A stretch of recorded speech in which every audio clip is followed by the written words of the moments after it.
So what are we talking about? Oh, let's see here. There was one more episode of Shield. I didn't get to see it. Yeah. Okay.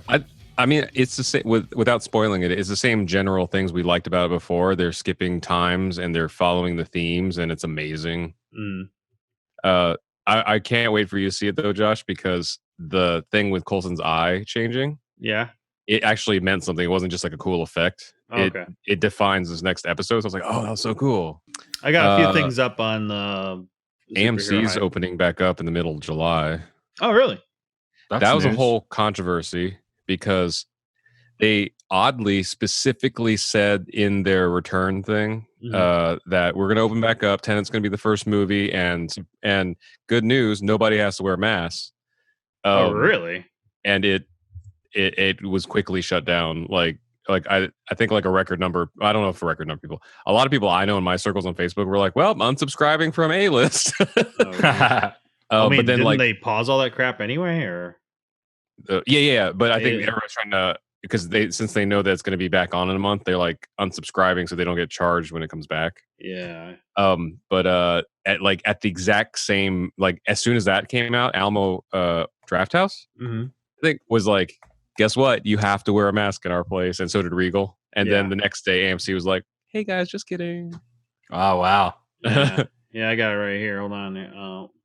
But I guess I didn't know this about Drafthouse. I guess Drafthouse's whole thing is they're stickler for rules, like talking, texting, all that stuff. Yeah. So like this kind of followed their brand. Oh yeah. Are they a part of the ones that are here in Los Angeles? I know there's at least one in Los Angeles. There's these ones. Gosh, I can't remember the names of the Los Angeles ArcLight. That's what they are. Oh yeah. They are. Okay. Yeah, they'll actually charge you. Like if you bring in a baby or like someone under the age of 18 to a R-rated movie, they'll charge you full price for the ticket for the child. Oh. So that like they, because they're sticklers on all these crazy things. So they don't have like screaming kids or something. Yeah, and they don't want. I don't think they have any previews in ArcLight theaters. I don't know if I'm 100% on that. I'm pretty positive because the guy comes out before the movie and they talk, like gives trivia and they talk and they say, okay, this movie's going to be this long, and it's kind of like a very old timey kind of. At Drafthouse? No, at ArcLight. Oh, because I think at ArcLight it was pretty standard when we saw movies there. Like, because we saw what was it, It 2 or something with Ruth Ann and Chris and all them, and I think it was pretty like normal. Like, there's no previews. I know for that. There's somebody usually comes out front, and I know for the fact that the baby thing, like if you're going to a rated R movie and you bring a child, like someone under 18, they have to have their own ticket. Like they won't, like other movies like PG-13 and you have like a baby in your hand, like they're like, all right. And most other places are like, man, it's a baby. But yeah.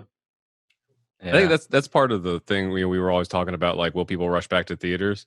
Is it like, even though I love movies and I love going to the theater as an idea, this whole thing that's been happening is like just one more thing that was just like, do I really want to go? It's like, I pay $20 for a movie and then somebody's talking next to me and then someone up front's having like a texting conversation with full brightness on their phone, and concessions are too expensive and stuff. And it's like, I just needed something else to not go. Right. Yeah. I mean, I guess if it wasn't for LA theaters, I don't know if I would go to movies as much, because like my whole draw up until lockdown was I love that Dolby theater and like seeing big sound and big picture and stuff. But if we were just back in Greenville or Indiana or something, I don't know if I would necessarily, unless it was a thing, for friends or family, just because like it's just too many things. Like it's like, funny because you're saying if it was given the option of like watching it at home at the same time, you'd rather do that. But if a movie's coming out, you're probably gonna go see it. Like, and they're not showing it at home, right? I guess it depends. So if it was like an MCU movie, I'll be like, okay, whatever, I'm gonna go bite the bullet and go see this, because I want to see it. But let's say if like Tenet, I'm sure it's gonna be great. We have a friend that's in the movie. But like if things seem too shady, then I'm just gonna wait till it comes to home theater, because it's not so important to me that I need to see it right then. And it's not just the pandemic stuff that I'm not even like so worried about that. It was just like I wasn't too fond of the experience points, like I think not the last movie, but one of the last movies me and Vince saw with a friend Ryan was Onward. Great movie and loved it. But Ryan, he went to go sit down in his seat, and it had like smudge or something on it, like something sticky, right? You could see the residue, like someone spilled something and it had dried from last movie. Yeah. And he was like, he asked one of the employees, like, "Can you clean this?" And he's like, "Of what?" I'm like, "Of the spill that's on the chair that I'm about to sit on." I had to go walk all the way to the front to grab someone.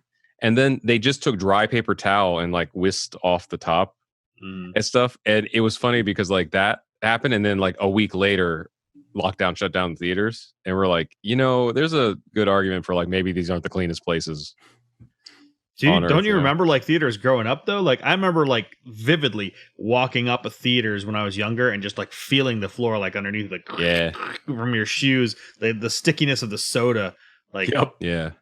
Like I know that they're designed to where they're not like 100, like a whole just straight down to the bottom. They're in like tiers or whatever, so it's easier for people to clean. But back then, gosh, they were awful. I think like nowadays they're pretty beautiful. It reminds me of the theater, the Highland Theater. Oh yeah. It's one of those exactly that, Josh. It's an old theater. It's just one row that goes down, and the floors are sticky. The seats are sticky. Everything's sticky. Mm-hmm. No, I mean it's like the new ones are nice. Like the one in Burbank we went to before everything locked down had. Oh, hey, here's my specs.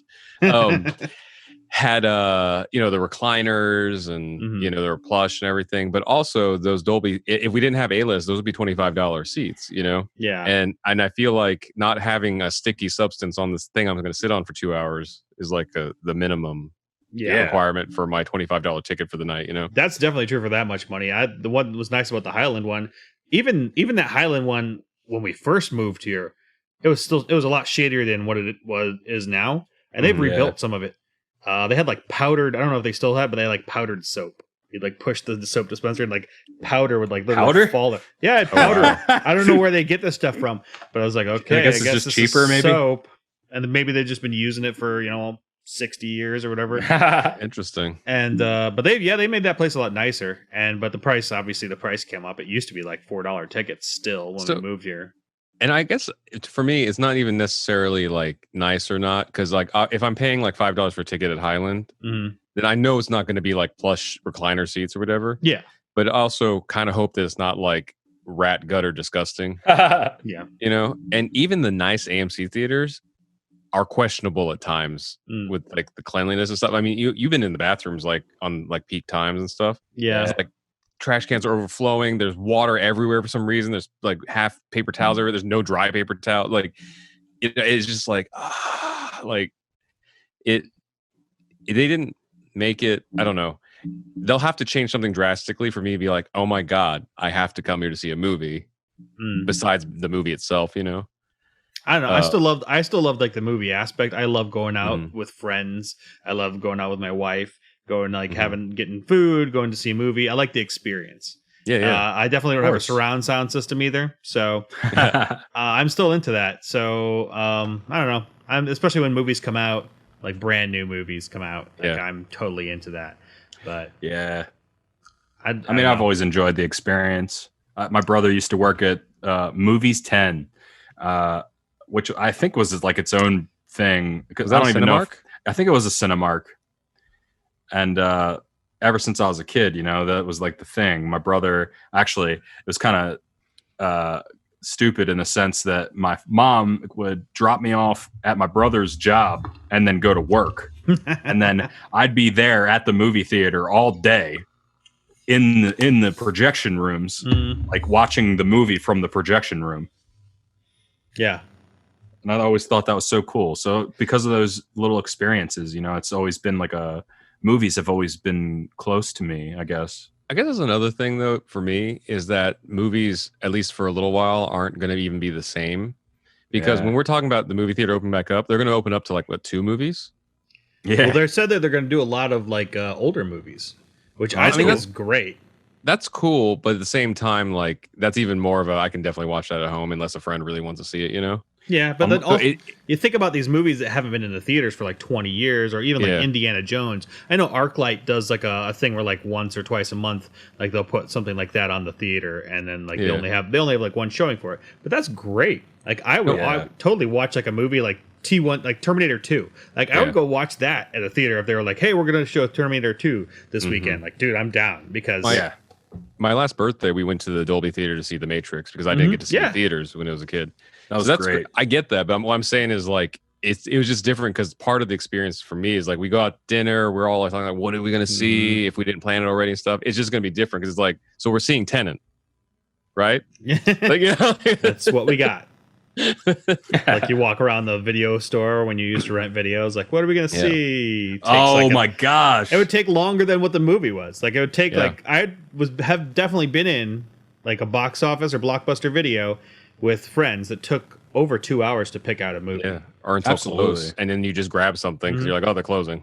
And and actually, to be honest, like that was some of the funnest parts because then you'd like fight over movies with your friends and talk about stuff and just shoot the crap with your friends, you know. So I guess for me, that's part of it is the competition of all the movies is like part of it, you know, because we go and like, oh, is Sonic's playing and this movie's playing and this movie's playing and stuff. And I don't know, it was something neat. It was part of the collective, not the only thing, but the collective experience. And it's like, so those little things are changing. So I think it's just like chipping away at the experience, even if we go back, you know. Yeah. Did you guys ever have at Blockbuster where you go to the new releases and it's all the same movie all the way across the shelf? You remember that crap? Yeah. They would have like one full wall of just that one movie if it was a very very popular movie, obviously, because they definitely needed enough for people coming in. Yeah, and those were the days where the copies were behind the original. So you just pull the one, grab a copy, go to the desk. Gosh, there was a video store down the road from us when we first moved here, and it was amazing because it still had VHS. Oh, I remember you saying this. Everything. And they raised the rent on them probably, I think it was like 4 years ago, and the guy was like, oh, he was like an older guy that'd been there for probably since the 80s. And he's like, it's just too much for me. I think we're going to bow out. And I was like, oh, so sad because we still would go get movies there that like you can't get because you can't get stuff. Like, you can't get everything online.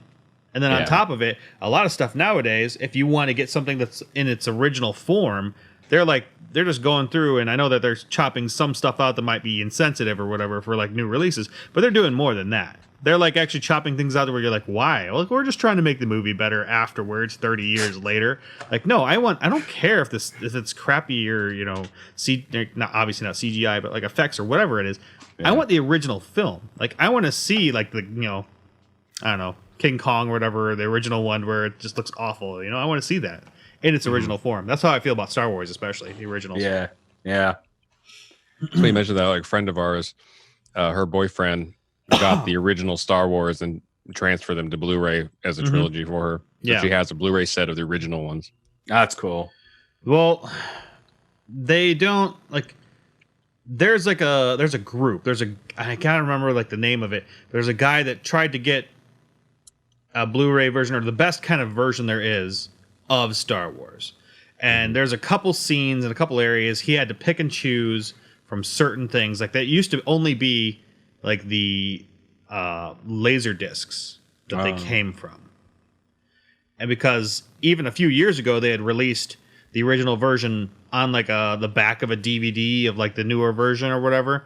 But the thing was, it was just actually copies from the Laserdisc. And so there was all these awful like artifacts and whatnot that was inherent in the original Laserdiscs. Laser dicks? Exactly. Not good. I mean, I wouldn't fight one if it was offered. It'd be like, would you like this upgrade? I'm like, that could come in handy. As long as I could control it. Your laser is as large as mine. Schwartz or whatever. You're Schwartz. But they actually pieced together through having some of the newer footage or the newer version in Blu-ray, plus some of the older stuff. They actually like somebody had like a actual film version that they went, you know, piece by piece and translated over.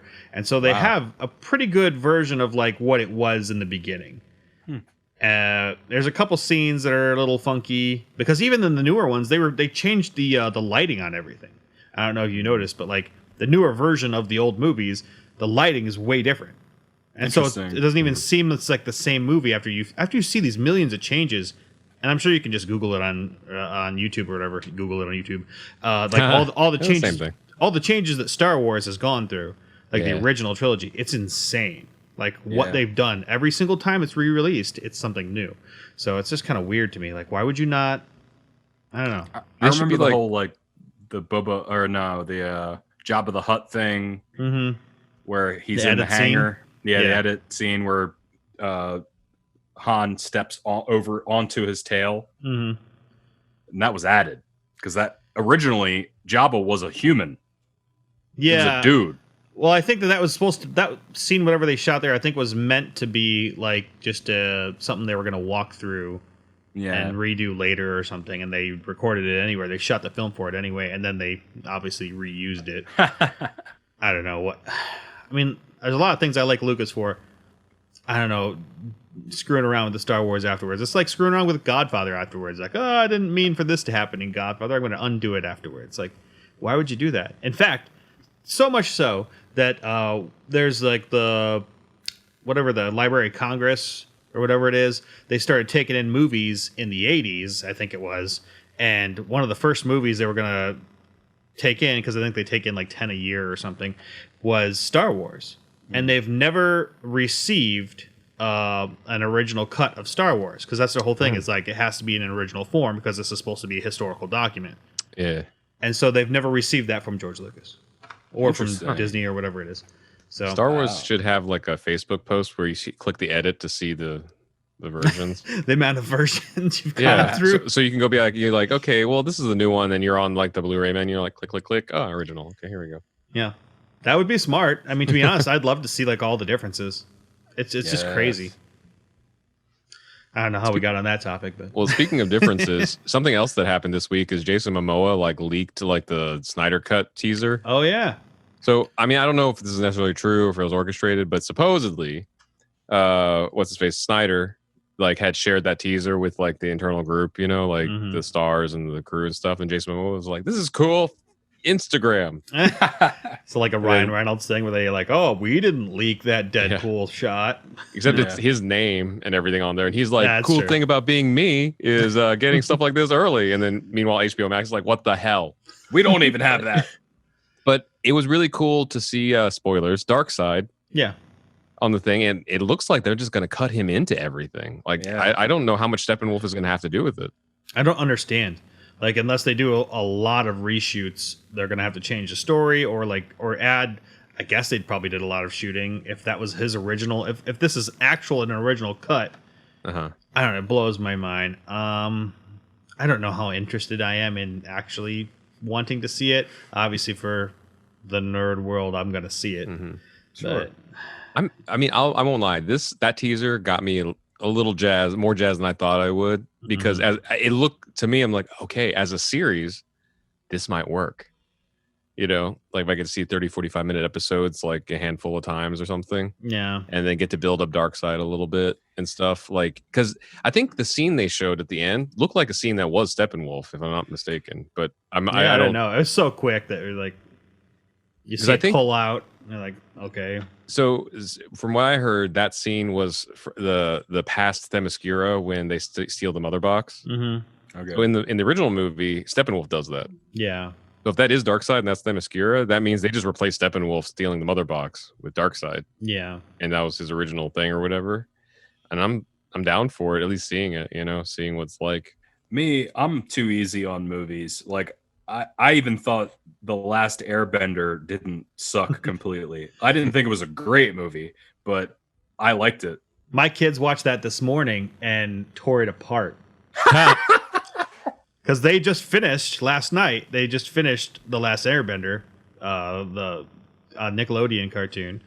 And they're like, okay, well, this isn't that bad. And I was like, well, you know, it got bad reviews. And I saw it and it was okay, you know. But it was before I saw actually Avatar, you know, the show. I was like, well, it doesn't seem like it's a horrible movie. I mean, it's kind of bland and it's kind of boring, but it's not awful. It's really hard to try to fit an entire first season into one movie. Yeah. And I know it's done a lot of the time. Like people do this a lot of. Yeah. But I don't know. There was a lot of details they just effed up. And then even more so, the chemistry of that team is way it's not the separate. same as what's in the show. I'll tell you that. A couple weeks ago, a YouTube channel called Captain Midnight did a breakdown of Last Airbender. Mm-hmm. And I think it's a really fair breakdown because he even said, like, I didn't want to make a video about this because it's almost like low-hanging fruit. But there's like some legitimate problems, to talk about. And I haven't seen either the movie or the series. I was like, I mean, if what he says is true, it makes sense. Like the characters not having the same kind of chemistry they did in the original show and stuff. Oh, absolutely. It's a very in the original show, there's a lot of fun. Yeah. Like while it's like serious idea and serious content, there's a lot of fun in it. And those characters had no fun on that movie. Sokka was not Sokka. Mm-mm. I mean, Katara, whatever the hell, she was like the closest. Aang was the worst, I felt like, even though that kid actor, like from that video that Rod just talked about, they said that like he literally just got hired because he was good at martial arts. He had a martial arts like tape audition, didn't even have an acting audition. He looked pretty close to the character. Yeah. But like they were saying like, that character missed the chemistry. Like the Captain Midnight was saying that character specifically needed to have the widest range of acting ability. Yeah. Oh, yeah. But they literally picked the kid with probably like the least amount of experience. Well, everybody was like one trick ponies, they just had one emotion. Katara was like always serious and like concerned. Aang was always like nervous and concerned. Yeah. And then Sokka was just boring. Yeah. I haven't seen it in a long time. I remember not hating it coming out of it, but I'm like, it wasn't that great of a movie.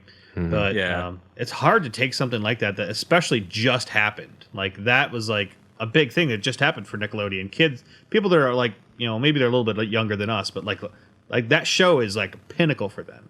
That is their Batman the Animated Series. Oh, yeah. And their X-Men 92. That is theirs. Another thing that video revealed was that Nickelodeon didn't want it at all. And if they did want it, they wanted to do it themselves. Oh, not Nickelodeon. The team that made Airbender. Oh, okay. Oh, the team that made the cartoon. They were told that they said they didn't want to make a live action movie, and then when the live action movie was greenlit, they weren't able to be involved at all. Dave Filoni, they were willing to help the original. Huh? Dave Filoni was a big part of the original. I remember. Dave, yeah. It was like that they were willing to help if asked, but they didn't want the project in the beginning anyway. Isn't it a manga though? No. Is it just a straight up Nickelodeon thing? Yeah. Oh, weird. I've never known that. It is like an anime like vibe, but it's so American, like in the delivery, and possibly M. Night's second worst movie. Next to The Happening. Yeah, I don't know, but I've never seen The Happening, but I could think there's a million M. Night movies that I do not like. Oh, dude, wait till The Happening. Yeah. Spoilers. It's the wind. Yeah, or it's like the Earth or whatever, right? Not even that exciting. Yeah, it's the wind. It's literally like a really loose thing. Like, when you're in science class in junior high and you hear that one thing that like your science teacher's like, this potentially could happen. And then you spiral off into like a tangent. The whole movie is on that small premise. Yeah. Well, it's like people are dying and jumping off cliffs and stuff, right? Isn't that the one we're talking about? Yeah, the wind is carrying like a virus or something like that, and it affects people, and they end up killing themselves because of when they get affected, all this other stuff like that. Oh, whoever saw it back when that I talked to said that it was kind of the Earth getting pissed at people. I think that's what it was. It's like nature killing people. Yeah. The full spoilers for some reason, if somebody hasn't watched this or wants to watch it, or cares. The plants are giving off like pheromones that make people suicidal, but that's it. So it's like there's a scene where Mark Wahlberg looks up and he sees the wind blowing through trees, and he's like, "It's the wind," and that was supposed to be the climax moment. And all of M. Night's movies are supposed to. All of M. Night's movies, with the exception of Airbender, are supposed to have some kind of like twist or whatever at the end-ish kind of deal. But yeah, I don't know. I didn't like Glass at all. No, not at all. I like Glass and Salt. Or what was the third one? Oh yeah, the other one. That one was good. I really liked that one. It was really creepy though. I can't remember. It's the one with the James McAvoy's character in it. It's definitely really creepy. Yeah, we saw that in the theater. Mm-hmm. And it was crazy that they tied them together at the end. So you're like, whoa, what? This movie that I still have on VHS, we're getting a sequel for it, you know? And then what was before Glass? It was Untouchable. Unbreakable. Unbreakable was my favorite M. Night movie. It's my favorite M. Night too. And so it was kind of weird. Like it's a movie that you could have. It was that pinnacle of like, we need to have superhero movies that are just like real life. Yeah. And he did a really good job of like, this is how a superhero could work in real life. Yeah. So I just looked up Airbender, and Vince was right. It's an American show, but it's funny. Yeah. The description was like an American cartoon show that's Asian-ish or something, like Asian-esque or something like that. Esque. And there was a graphic novel that came out later. Okay. Based on the TV shows. I looked it up just a second ago too. So because I, for some odd reason, I thought that it was based on a manga or something like. So I was like, all right, whatever. But that's kind of crazy that they made that kind of. It was such a good show. You know, it's just weird. Well, it's more true to what you said earlier about this was Nickelodeon's golden child. Yeah. And I don't think they probably realized how well it was taken until much later. I mean, I've watched it from start to finish now 4 times. Mm-hmm. That's how much I love that show. I'm actually missing a few episodes in between. I've set in with Vince to watch a couple episodes. I think I've decided now, like in July, when things free up for me a little bit more, I'm going to like go through and watch the whole show because it was like really fun. Yeah. I'm on the last episodes, like the last part 1 and 2. Mm-hmm. The girls, yeah, like I said, they just watched the last one last night. In fact, I haven't seen it. The last one, I actually saw it just last night, and I made them postpone it because I was like, I'm nowhere near caught up on any of this. So like, yeah, I'm just at the spot where Zuko is at the Western Air Temple teaching Aang how to firebend. Yeah, I was like, dang, it took them this long to freaking be a friend, you know? the whole time. You're like I get into this end of the second season, and I'm like, aren't they gonna be like friends yet? What's going on? Like the end of the first movie, he's like, what, friends, right? I think, or at least helpful. But yeah, they pushed too much in that movie. That, and here's why I thought it was another reason why I thought it was a manga. In the movie, they call him like Ong, instead of Aang. And so I'm like, weird. Well, maybe it was just that's how they pronounce it in Japan or whatever, you know. So that was part of the criticism Captain Midnight have. Mm-hmm. Was they're like, in the movie, for some reason they call him Ong. Yeah, you know, it's like, sure. It's very, very clearly stated in the Nickelodeon show. Yeah, it's kind of weird. Or what was it like? It was like Venom. The first trailers that came out, he said symbiote weird, like symbiote or something like that. Symbiote, yeah. They pronounced it weird, and everybody's like, "What the hell? Do they even know what they're doing with this character?" And then they we redubbed everything. Yeah. Yeah. Like, same thing with Raish. I mean, I feel like most people say that are into the comics say Raish, but instead of Raz Al Ghul, but I don't know.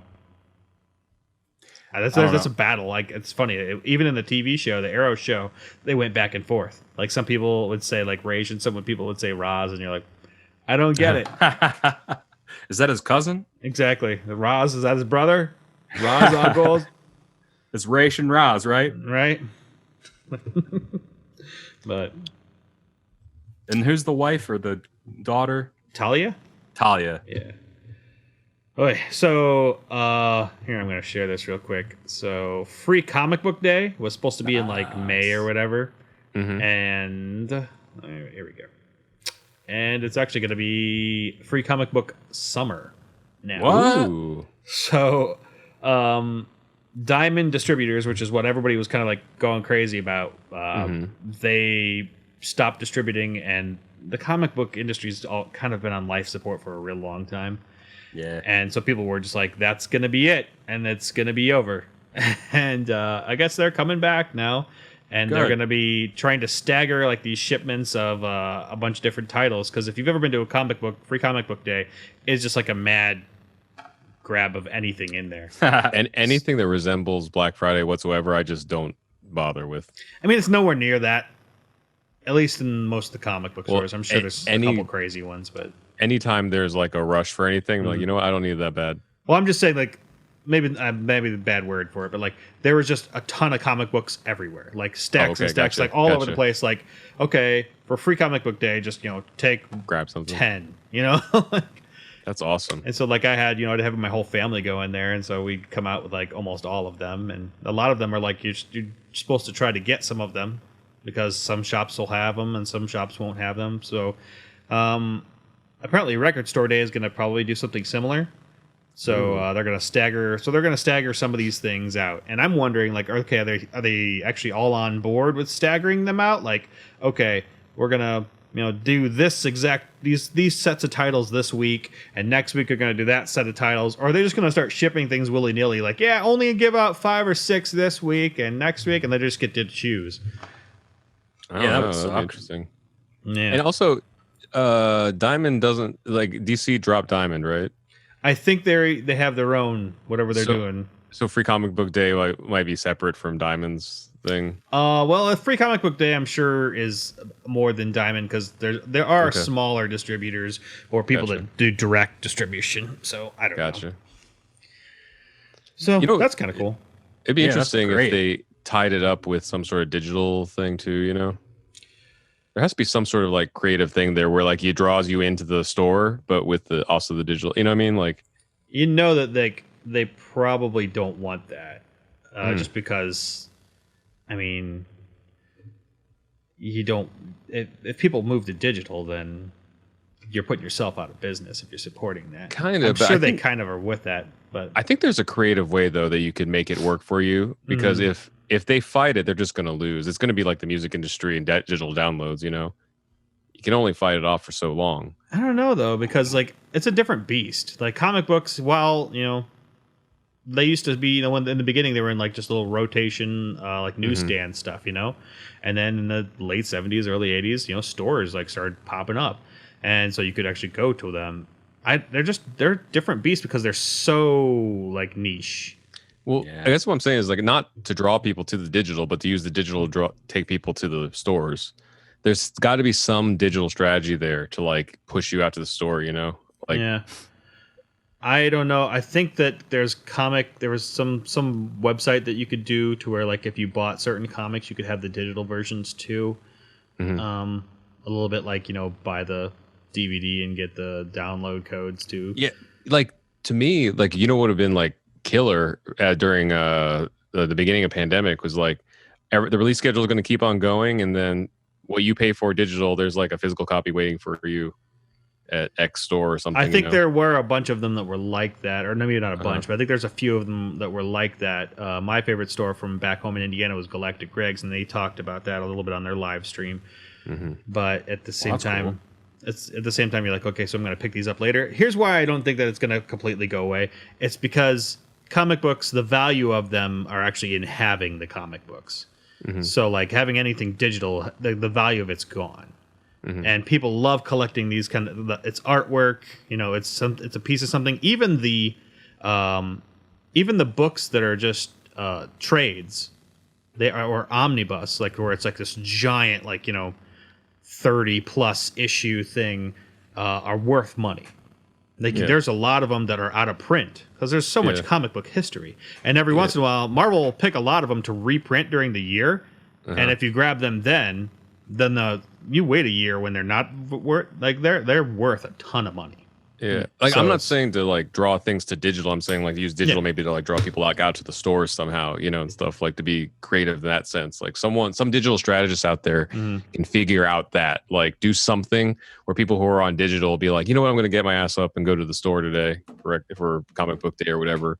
There's got to be something in there. Well, they're different. Like they're different stores. So it'd be like say Comixology is one of them, and then I'll say like House of Secrets in Burbank. So, like, why would Comixology want you to go to House of Secrets in Burbank if you're already getting it through them? Well, not the store itself, but the comic, like the people who are publishing them. If Marvel.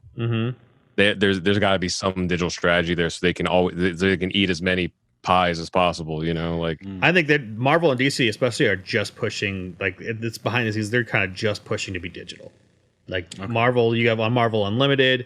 DC, you got the DC Universe app. They're just kind of pushing just to be that, and even DC, obviously, they're doing a lot of their own distribution, I think now. So it's a weird world. It's like you said, the comics industry was already on Lifeline beforehand. So, I mean, even if it doesn't completely go away, then you got to do something to embrace like the new stuff for the legacy stuff to last like it was, you know. You know what's even crazier is it's worse by region.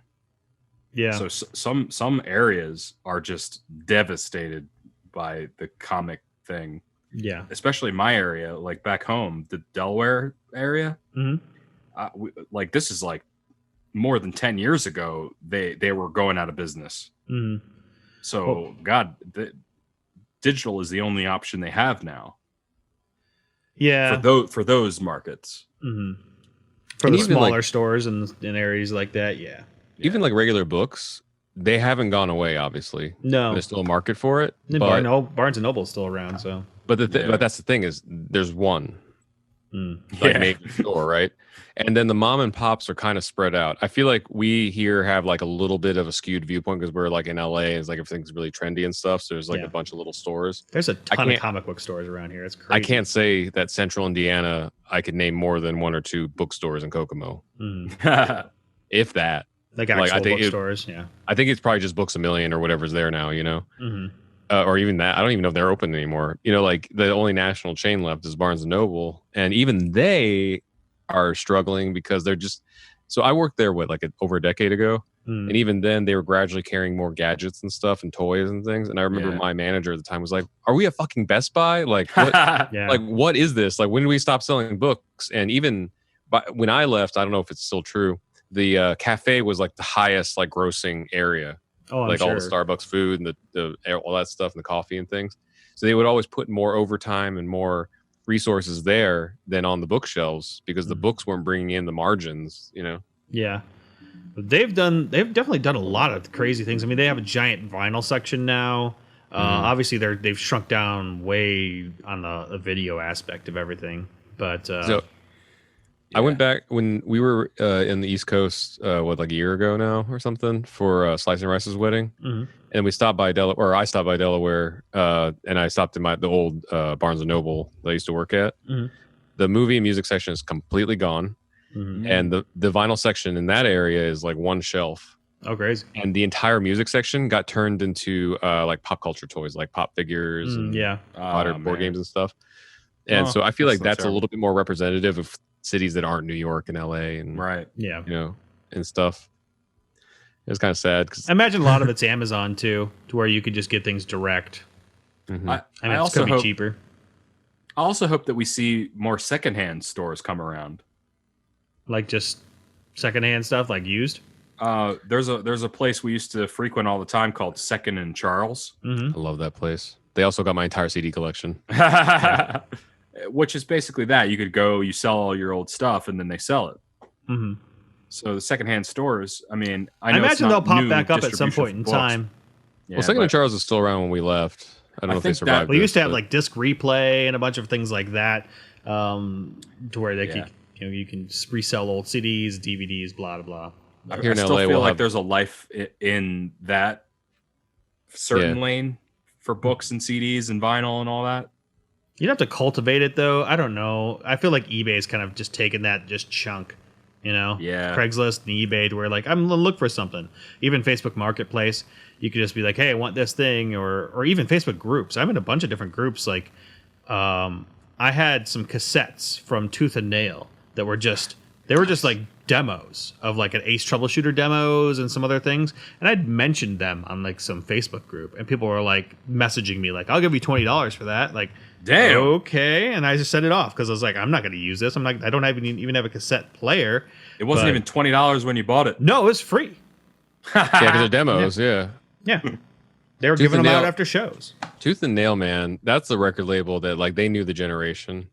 Like, because they were just they're like songs from the Penalty Box. They had so many compilation discs. Yeah, and the whole thing discs were big in the punk rock realm, though. So yeah, they were big, but I think Tooth and Nail just had their brand that was like on the nose. Like definitely on. You would just buy any Tooth and Nail compilation. You knew it was going to be good. But it was brilliant because that's how you found your new favorite Tooth and Nail bands. Yeah. Because you listen to this whole compilation. Like I would get it as a compilation. I remember the Songs from the Penalty Box 1 was my favorite ever.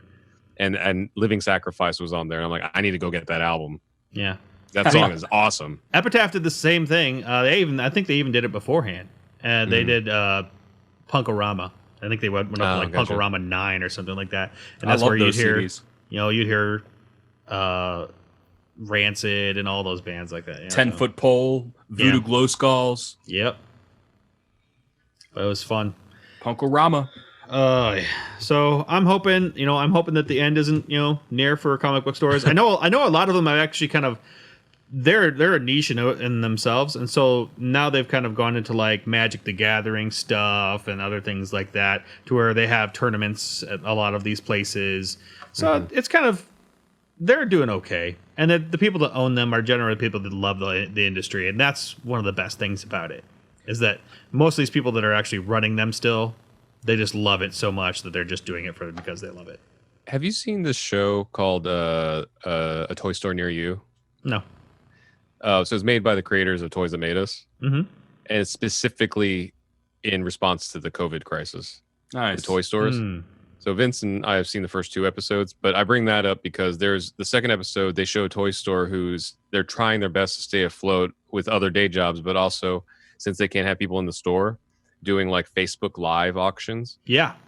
And I could totally see comic book stores doing that while they're closed. They did, I think House of Secrets did that, and actually, my favorite store in Valpo, the Galactic Greg stuff, they did Facebook Live stuff, and they'd be like, here's this, and this, and this, and they put numbers, like, it was basically like, they're all in plastic, obviously, and they'd put like a sticky note on it, it was like number 17A, and they'd be like, hey, how much for this? And then they'd sit there and they'd talk to people on it, and they'd have probably like 30 people on there, and they probably did quite a bit of money in those, just, people supporting.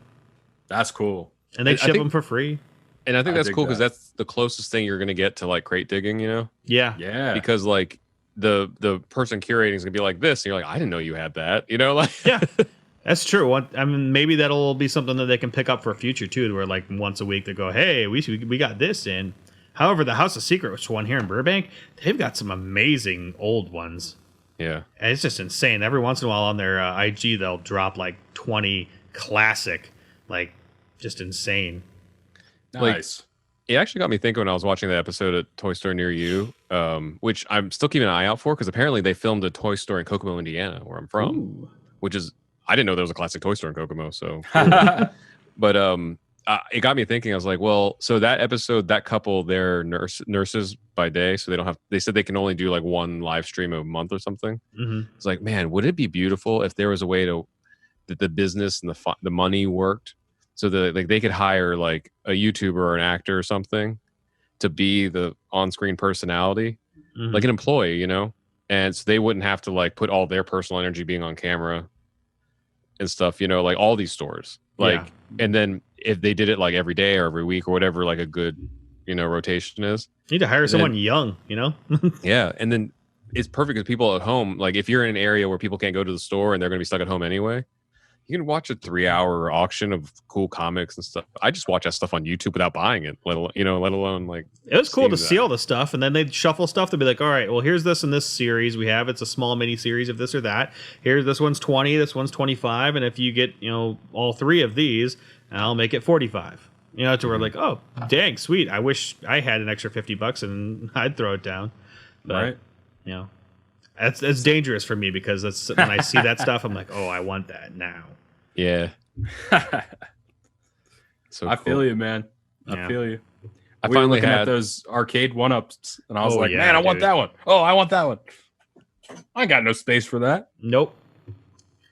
I think actually the Galloping Ghost was doing the same thing with their leftover arcades. I think we had talked about it the other day, that how some people are collecting just arcades and they have like a JAMA set up and they'll just pull out the motherboard and they'll blow on it and just plug it into the JAMA and they'll play an arcade at home. That's and cool. so he was doing the same thing. He was selling like, hey, we got these, we're selling this week these 10 whatever, or things signed. They had a lot of stuff signed by the original people that were the actors in Mortal Kombat. Because he knows them all well. Oh, yeah, in Chicago. Yeah. Yeah, man. I don't know if this is part of the opening of the podcast, but through a friend as a gift, I got the arcade 1-up Mortal Kombat machine.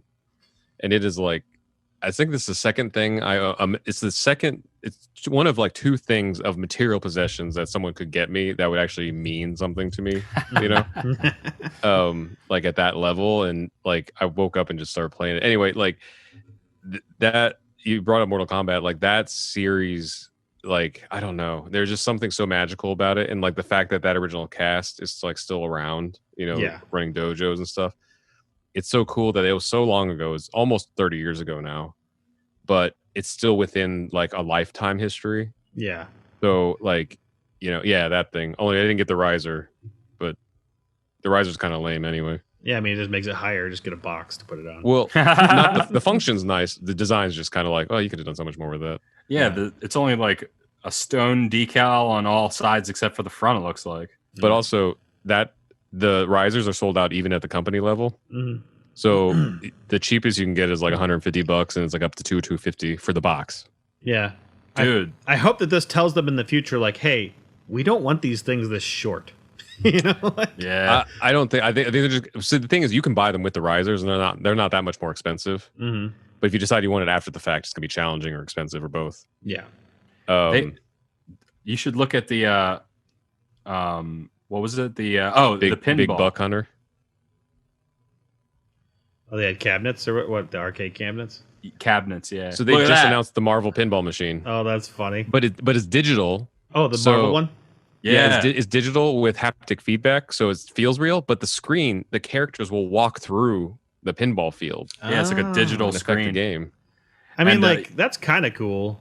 And it's like having a big like DualShock controller. Yeah, that's kind of cool. But at the same time, it's like I feel like you could just play that on a Switch or something. A phone. Yeah, a phone. I don't know. I mean that's a substantial machine. Like it has they said it has a gyroscope in it, so it can still do the tilt nice. detection and stuff. And yeah, it's pretty cool. I mean, go ahead. Sorry. If I were to spend the money, I'd either get that or they have a machine that has 4 games.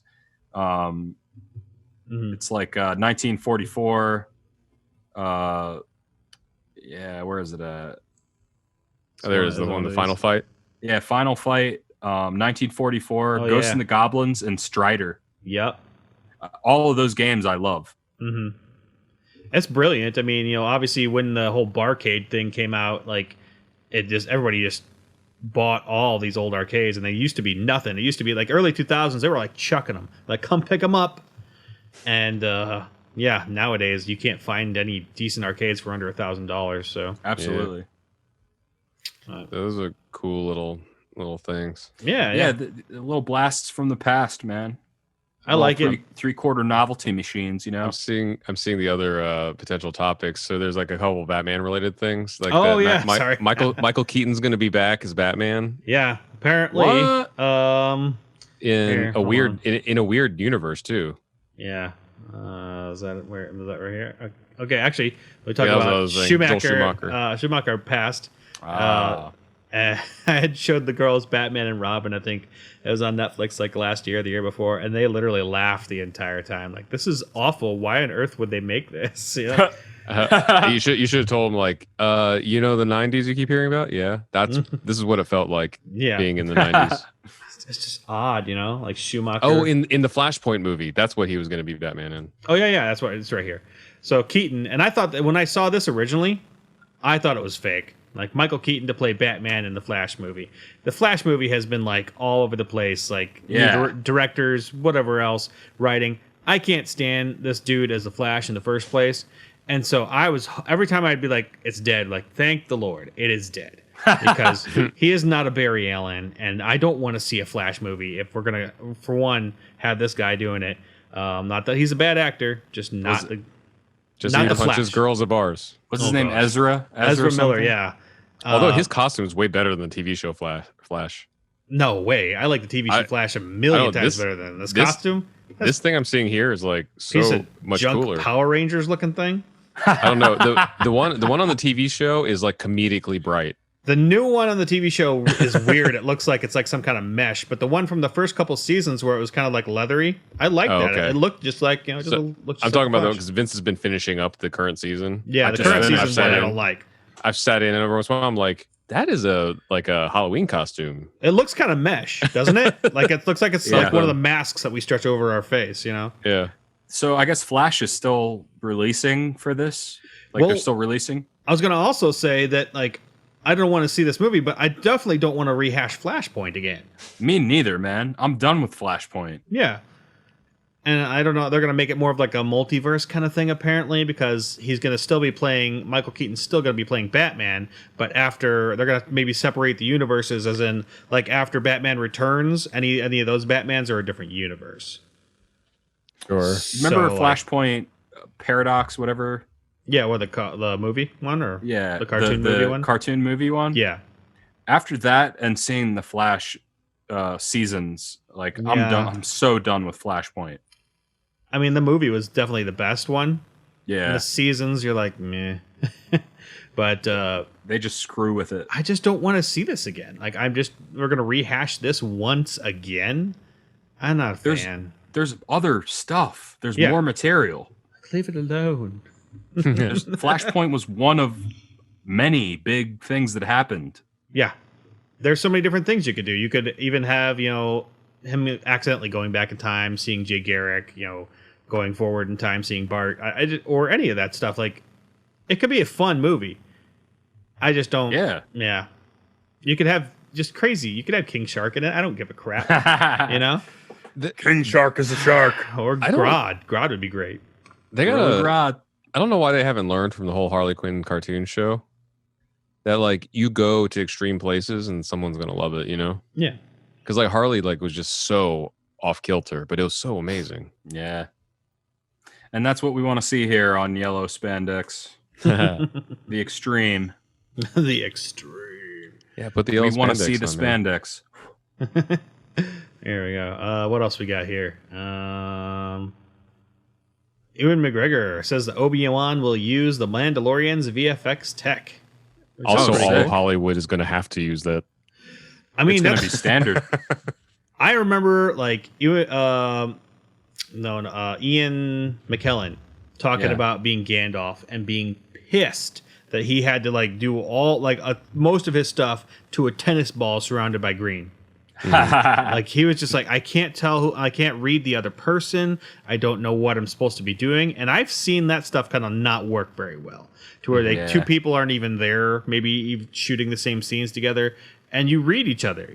When you're talking in general, when you're a normal person, you act differently when you see each other. So when you're acting weird and you're doing like a funny face or smile or this or that, and the other person's like, it's not working well. So that's just, it's nice that this is going to be like, oh great, we're going to see, all the stuff around us. We're going to see what we're in, the things I might have to point to. I know what I'm actually looking at. It's great. That's a cool new technological advancement. I'm super happy for. I saw a little thing about that whole Unreal Engine thing that they use in Mandalorian. Yeah.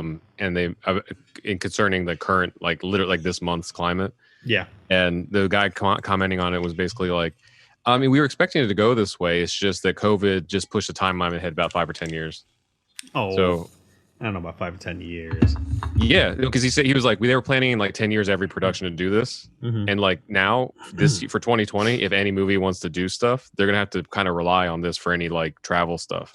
They worked through the workflow. They were like, so now some of these studios are trying to plan on if they need to do a shoot in New Zealand, they send one cinematographer out to New Zealand to get all the coverage, and then put it back into Unreal Engine and shoot at a soundstage in Burbank, with their skeleton crew to make it work. And you're like, that plan was to have that a norm in 2030 or something, but now it's going to happen in August. And so that's what he meant. He's like, it's pushing the timeline ahead to when they were planning on using it to now we just got to use it. This is no longer beta testing. So you're saying, okay, I thought you were saying it's going to get pushed to the future, we're not going to use this for 10 years. And I was like, no, they pushed the timeline forward 5 or 10 years, that now it's just going to happen, instead of easing it in on it, trickling it in through productions. It's if you want to put something out right now, that's going to be it, Yeah. I imagine for big blockbuster movies, that's going to be absolutely 100% or big money. But for just the regular movies, it's not going to need all the crazy effects. They're probably going to still rely on just normal stuff. I don't know. I'll be interested in seeing, because I guess I could see the benefits either way. It's like, say you even do something like Sex in the City or whatever, and because of whatever restrictions of filming, if you can tell somebody like, well, we can do this with like 2 camera ops and like actors and a director on like this Unreal Engine screen instead of having a crew of twice as many. Maybe they'll just do it. Just do a street in New York on the screen. Instead or something. But you know that a lot of that stuff that's just on the street in New York is shot here in Hollywood. It's on the sounds. It's on the back lots. But Yeah. I guess there's this saying that the reason they're using this whole Mandalorian tech is because they can like have or like quarter like the staff that needs to be around for it. Because they even said like some of the camera people don't even have to be in the room sometimes. For some of this stuff to work. Like, I feel like that's most of the time. Some of those people don't need to be in the room. No, like the cameraman.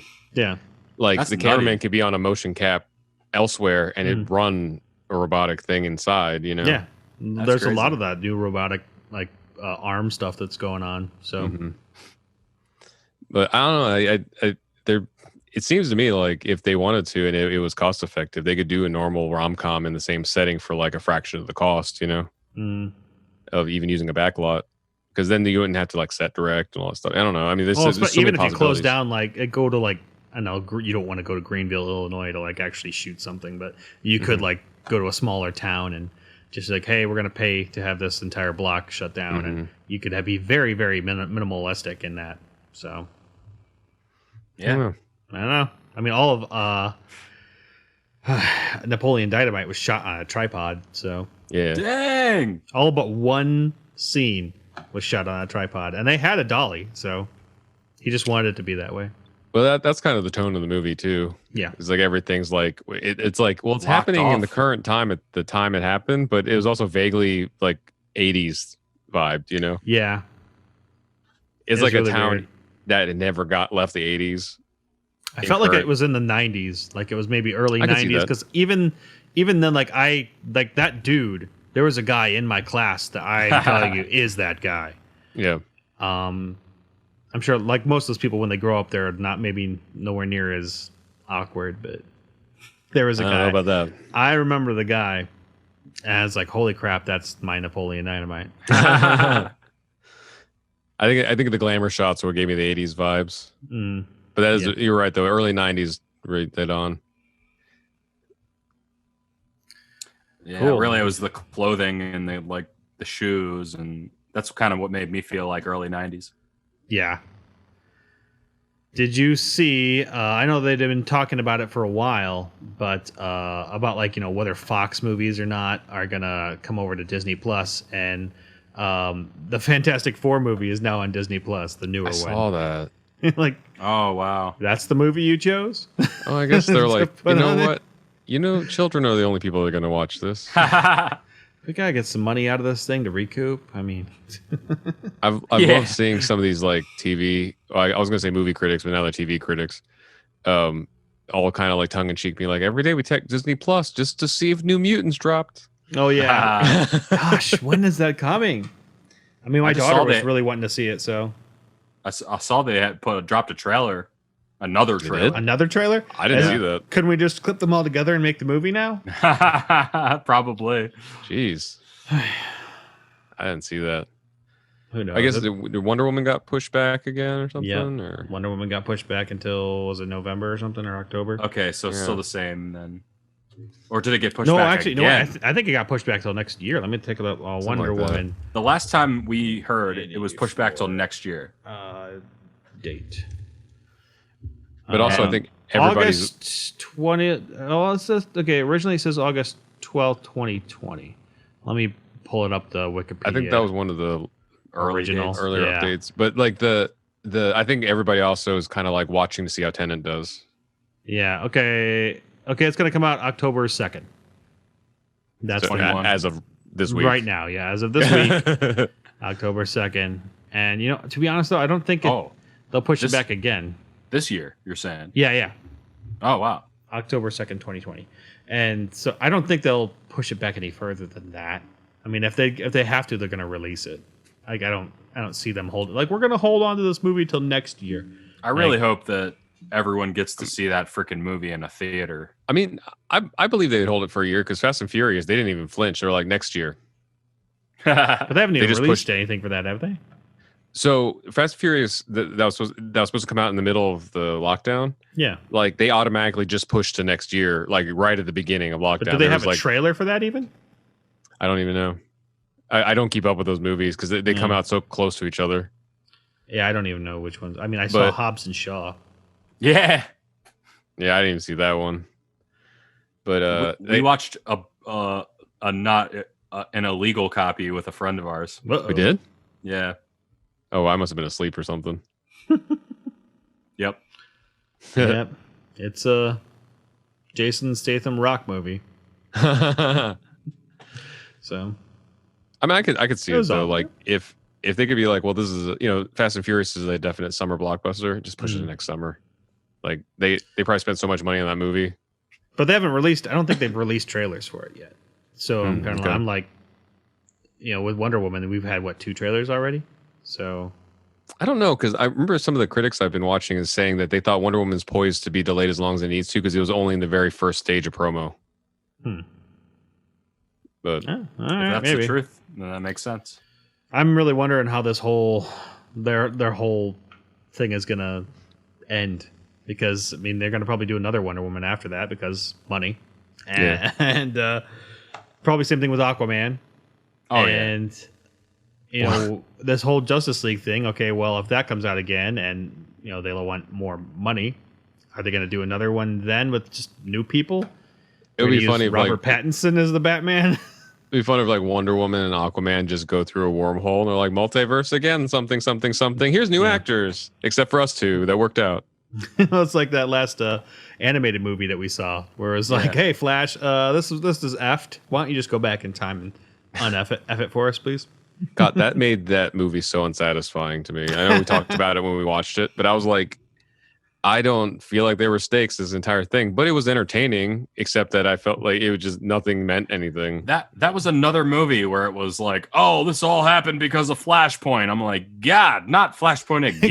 Exactly. One more time, Flashpoint. Jeez. It's like what is it? Not the Mary Sue, but the thing that just like is the explanation for everything. The MacGuffin. The MacGuffin. Yeah. That's why Rick and Morty, they refused to do time travel stuff. And the one time they did it, it was to make fun of it. It was the snakes one. Yeah. Oh yeah. And then there was another episode of Rick and Morty where they, I guess spoilers, they led Morty to believe it was time travel, but it was something horrific instead of time travel. Mm-hmm. So that show is like evilly brilliant. Josh, have you seen a show called Solar Opposites? Is that the newer version of Rick and Morty? Kind of. It's Justin Roiland, but not Dan Harmon. Right. And it's on Hulu. I've not seen it. It looks like the same thing. It's fine. It's like when Rick and Morty's off season. Mm-hmm. That'll do, But there's it's like the American Dad to the Family Guy. Yes. It's like it's all right, but there's a subplot where like the teenage boy alien, whenever he gets pissed off at a human, he zaps them with a shrink ray, and then takes them and puts them in like a little like basically an ant farm in his wall. But soon he just starts like shooting people because he doesn't like the way they look or whatever.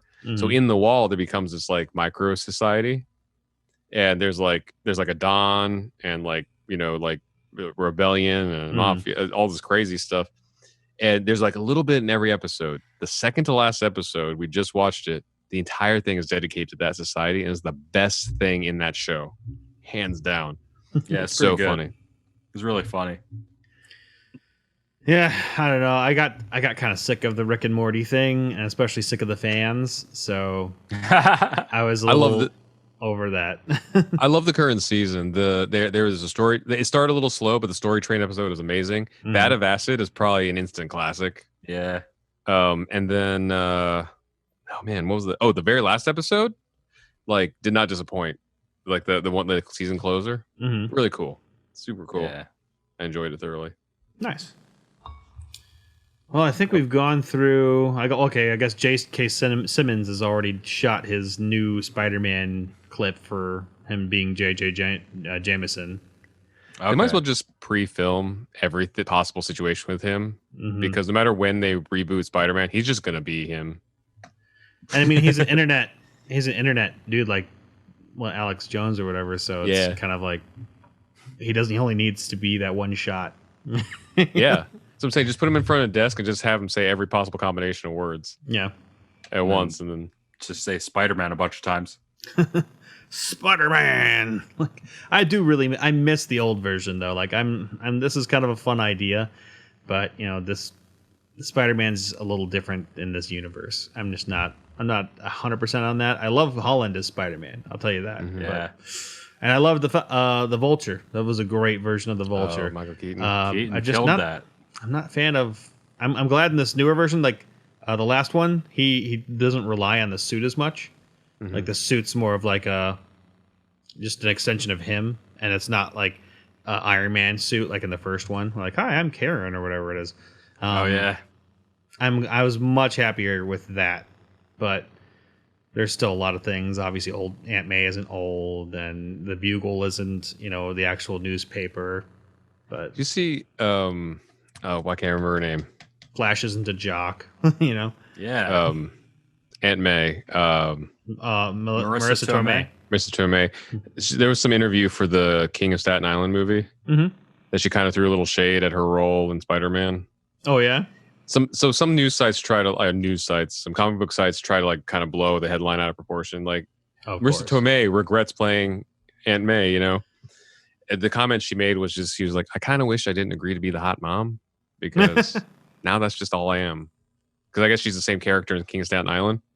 And she was like, I kind of want to be a femme fatale or like a superhero. Wow. And I was going to say, what's wrong with being the hot mom? So she's like, I'm in a superhero movie, but I'm not the superhero. Yeah. Yeah. Well, that totally makes sense. Yeah. People get cast, typecast all the time. So I totally understand that. Yeah. Yeah. She could also turn down the role and wait for something like that, or do it Well, herself. I think that's what she said. She got in hindsight. She's like, I shouldn't have taken 2 hot mom roles in a row. That makes sense. I really wanted to see that Staten Island movie. I almost convinced my wife to watch it the other day. Nice. Speaking of, that was another weird circumstance in movies. Mm-hmm. Like, did you hear it got pulled from drive-ins last minute? Why?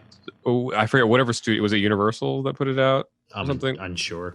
Whatever studio put it out, it was supposed to go to drive-in theaters or whatever theaters were still open. And then, like, I think days before it released on home release, it got pulled by the studio from all drive-in theaters and stuff. And so, like, I saw like articles with like theater owners being like, now we have to email everybody, give them refunds. People are still going to show up, and then we're going to have to tell them that they can't see this movie, and they're going to be upset with us. Why did it get pulled? They didn't give a reason, but the working theory is to drive everything to the home release. I mean, like, you know how many drive-in theaters there are? There's like not that many. So, like, how many people you're going to ruin that? That's ridiculous. Yeah. My parents' drive-in theater was showing Goonies and Gremlins last weekend. So I was like, dang, I want to be there now. Yeah. I love Goonies. Now, let me look, see if there's actual like numbers for like how many got King of Staten Island drive-in theater. So I think that there's definitely less than 100 drive-in theaters in the United States. But when I go to mine, there's always some like sad story at the beginning of it. Like, there's only this many drive-in theaters. Like, well, we know, man. Stop doing it to us. So they said it got booked to over 100 theaters. Nice. And then pulled. And subsequently pulled. Well, now we know there's at least over 100. They pulled it 2 days before. Well, I mean, when you're going to a drive-in theater, you're kind of like not buying your ticket days beforehand usually. No, you buy it when you get there. Yeah, exactly. You're in the car. There's only a certain amount of spots.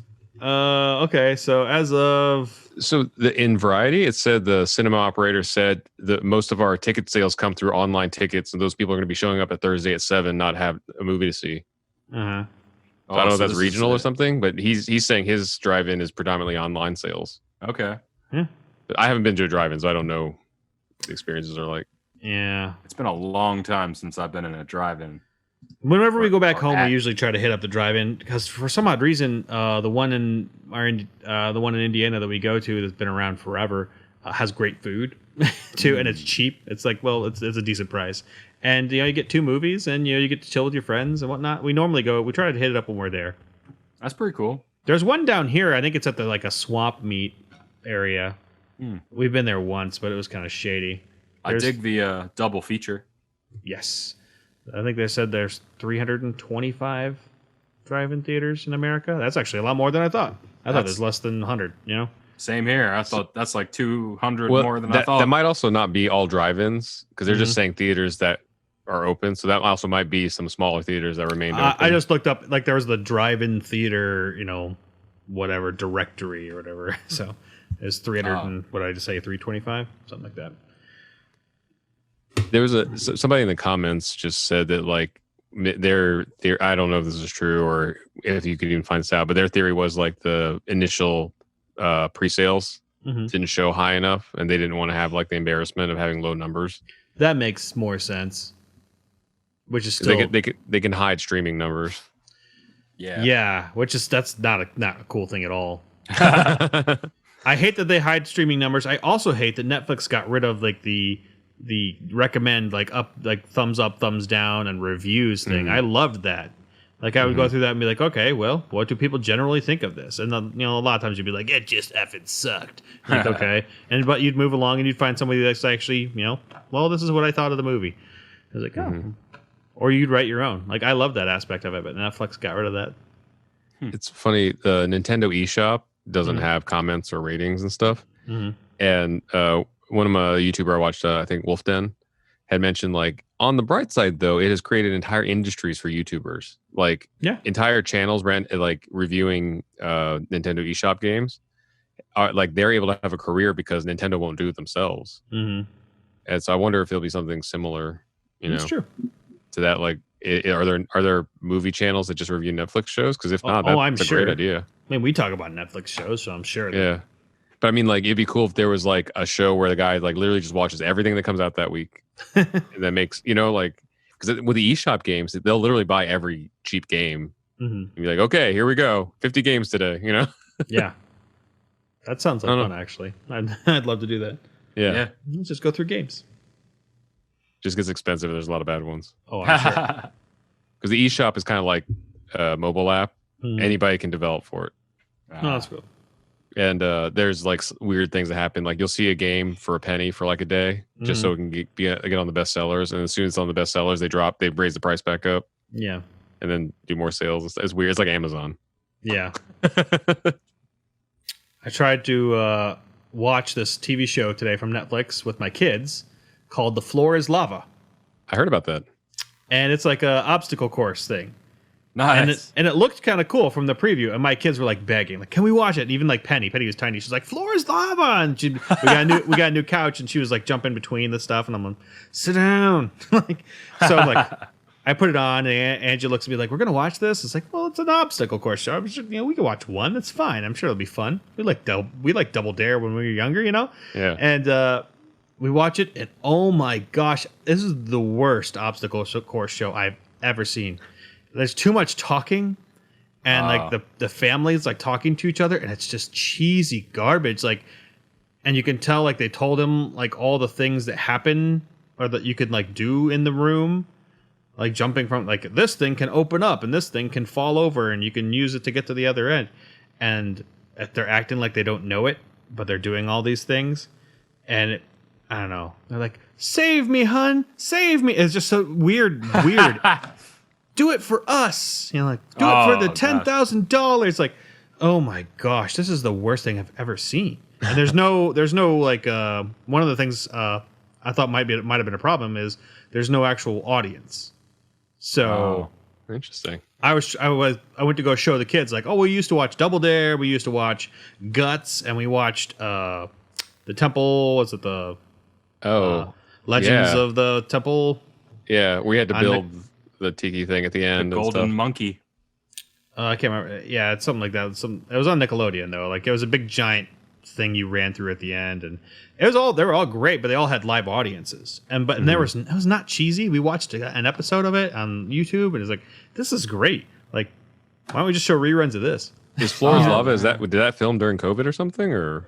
I'm assuming it probably filmed like earlier, because I heard about it last year. So. Oh, okay. So they don't have an excuse for not having an audience. Well, I mean, it's in its own, like, there's a bunch of different rooms, so they're all in like their own self-contained rooms, and you have to climb on the walls to get to some things.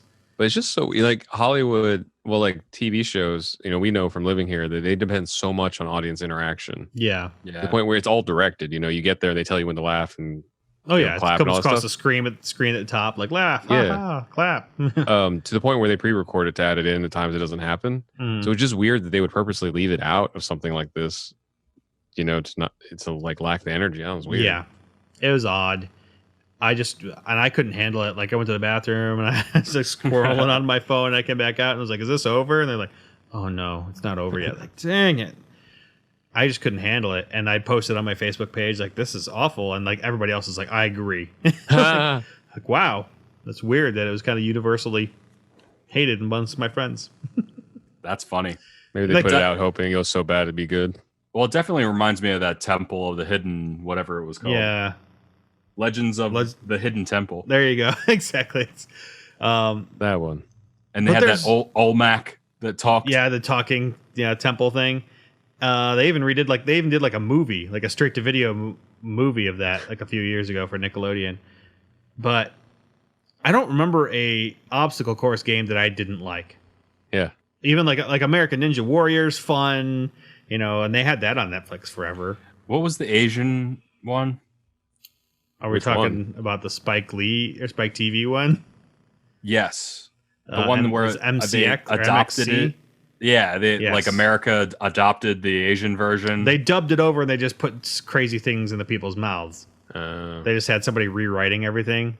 And then they had that one where it was like the bouncy balls obstacle course where they have to jump on the balls across and they have to like they had like a ton of different ones, but they would overdub all of them like some American person being stupid, like and then they made a Switch game for it, or not a Switch. It was Wii. That's hilarious. Oh, was that like Wipeout? Wipeout. That's what it was. Wipeout. Yeah. That's a different one. I was thinking MXC. I think we used to watch it. That's the one I was talking all about the time.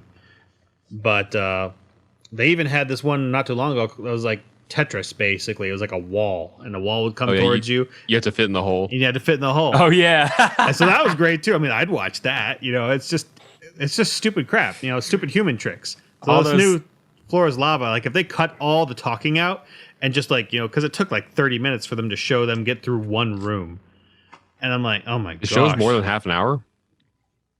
They might. I went to the bathroom. No, I don't know. I was like, I think it is 30 minutes, but okay. I was like, oh my god, that was the first mistake. So long. My wife was like, this is awful, and she doesn't. Just the majority of it. Yeah. And she watches Murder, She Wrote religiously. Exactly right now. Murder, She Wrote. The Japanese game shows are like endless ideas. Mm-hmm. Like you see that one where like is it edible? Like because they have like things that look like everyday objects, and some of them are, and some of them are actually like really good food recreations. Yeah. And so these people have to like bite into a high heel and be like, well, that was chocolate. This one's no, that's actually leather. Like. Is it edible?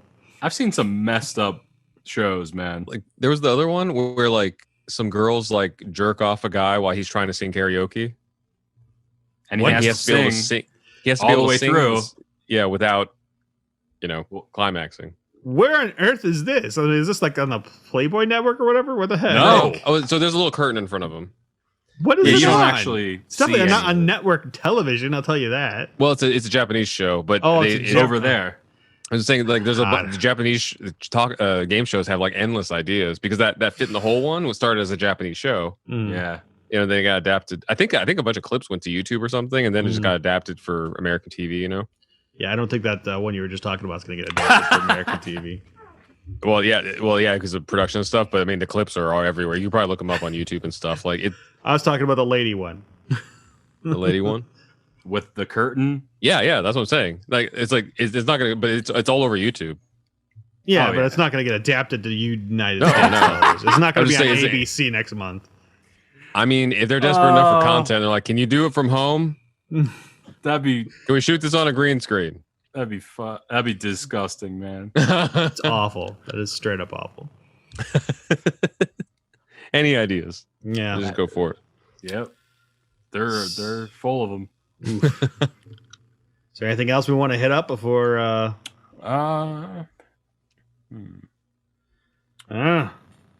We hit all the ones that I was thinking about. The trailer that came out for the Snyder Cuts, or it wasn't a trailer; it was like a sneak peek. Yeah. The Batman news. We talked about Avatar that just came to Netflix not too long ago. Is that why it got a resurgence? Oh yeah, it dropped on Netflix or whatever. Okay, that makes sense. Everybody started talking about it, like, is there a new series of this? I mean, gotcha. As soon as it hit Netflix, I started watching it again. Yeah, I mean the same thing. I think would be if they actually put like Batman the Animated Series on it. That'd be sick. Yeah, I think people would just start talking about it immediately. Mm-hmm. Yeah, I mean, if DC should just have that available somewhere already. It's on that app, the DC app? Universe app. We watched them all, I think. Yeah, because that was even Rod. That was one of your favorite shows, right? I love that show. Yeah, one of my favorite episodes is that giant when they did the giant penny roll thing or whatever. The dime. Was it a dime or a nickel? I forget. It was where silver. Like it had to flip around the city, and then whatever it had like heads or tails to kill the person or whatever. I was like, oh man, it's such a vivid memory. And Poison Ivy. Man, and Catwoman, all the villains. I know, right? I like Clayface a lot from those. Oh yeah, and I like. There was one episode where it was like, I think it was called "I Almost Had Him," to where all the bad guys get together and they tell their short stories of almost getting Batman. And the last one's like Killer Croc, or no, the last one's like Killer Croc gives a really crappy one. And the last one's the Joker, and he's like, "I'm gonna get him right now tonight." And then like all of a sudden, Killer Croc is like Batman's voice, and he's like, "Well, I'm glad you told me this," or something. He pulls the mask off. Yeah, I remember that. That's awesome. Yeah, it's such a good show. Such a good series, man. But yeah. The girls watched that. They also watched Sailor Moon. Gosh dang it. They went from like I showed them one episode. And I was like, this is hilarious. Watch this. And they're like, yeah, this is awful. And then they watched another one. And then like the other day they were on like, episode 100 and something on whatever version or whatever it was. And I'm like, we can't watch this anymore. It's awful. It's awful. I can't watch it. You're grounded. Go outside. Yeah. clean something up or something. I don't care. Oh man. I know. I can't handle Sailor Moon. I just can't. It's a lot of it's the crying and the like, oh my gosh, shut up. A lot of anime is like that.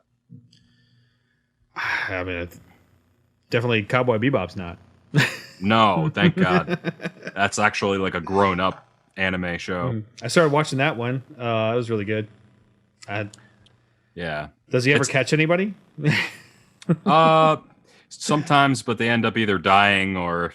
No, that's what I'm saying. Like, I think I've watched 3 or 4 episodes into it now, and like, they all seem to either get away or die. I'm like, dang, this guy keeps saying he's hungry. He's not getting anything to eat. I feel bad for him. Yeah. Eventually, they don't even show you, but you can tell that they've been making money. They kind of just do one of those things, like next episode. And then the episode starts and they're like, well, thankfully for those other things we grabbed off camera, now we can eat some pepper and steak. Exactly. I don't see any steak in this.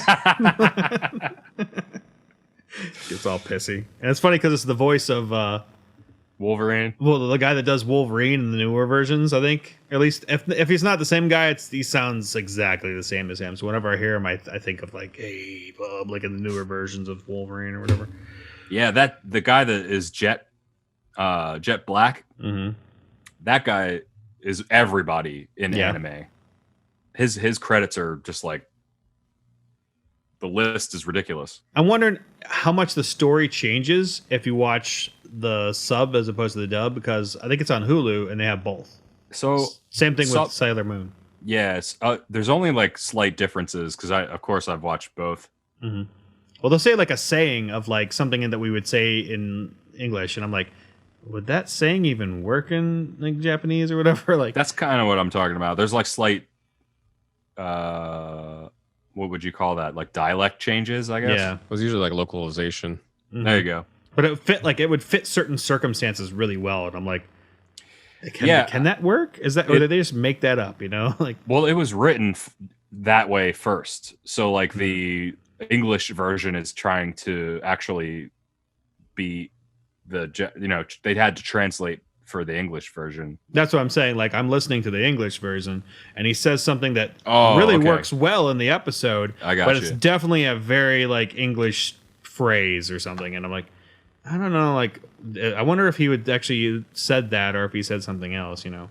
It's probably something else because usually, like, we have some friends that do localization for different medias, like video games especially, and sometimes they'll just have to fill a spot. You can actually go on YouTube and search Simpsons, different countries, and there's completely different jokes and sections. Oh yeah, because they're just like, well, here's 20 seconds. This joke only works in America, so in Japan they're gonna have to think of something here that fits in this time frame that also works in the overarching. You know, like there's all that stuff. I think they did the same thing for Airplane. So when you got the guys speaking jive or whatever, they did some joke in like Brazilian or whatever it was that apparently like the people that created the movie were there, and there people cracking up laughing, and they're like, how do they understand this? And they're like, oh no, the joke worked really well in Brazilian. Like it was for something else. Like that's hilarious.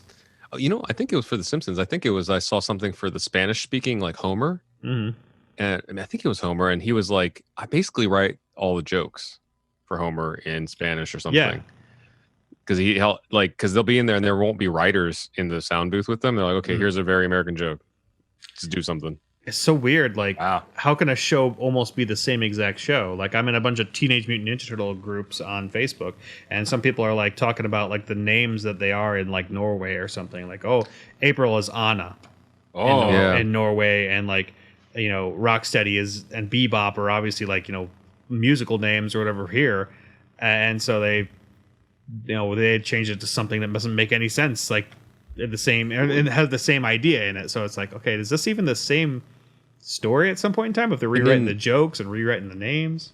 And in like the UK or England or something, isn't it like Teenage Mutant Hero Turtles or something? Yeah, they've changed all over the place. Yeah, because like my friend Gary, who's over in England, like he was like whenever he's like seeing like live streams or people talking in the chat, he's like, I have to remember it's TMNT for Americans. Yeah, I mean, because we even like we would take it down to TMNT, you know, like so like what do they call it there? TMHT or whatever. I think so. Yeah. Because they said like the ninja thing like implied like violence. They had to be Hero Turtles or something, which it should. You know, but I rewatched the first season of that a little bit ago. I got Penny to watch it with me, and some of the girls. Some of the aspects of it obviously are kind of goofy, but like the first season's great.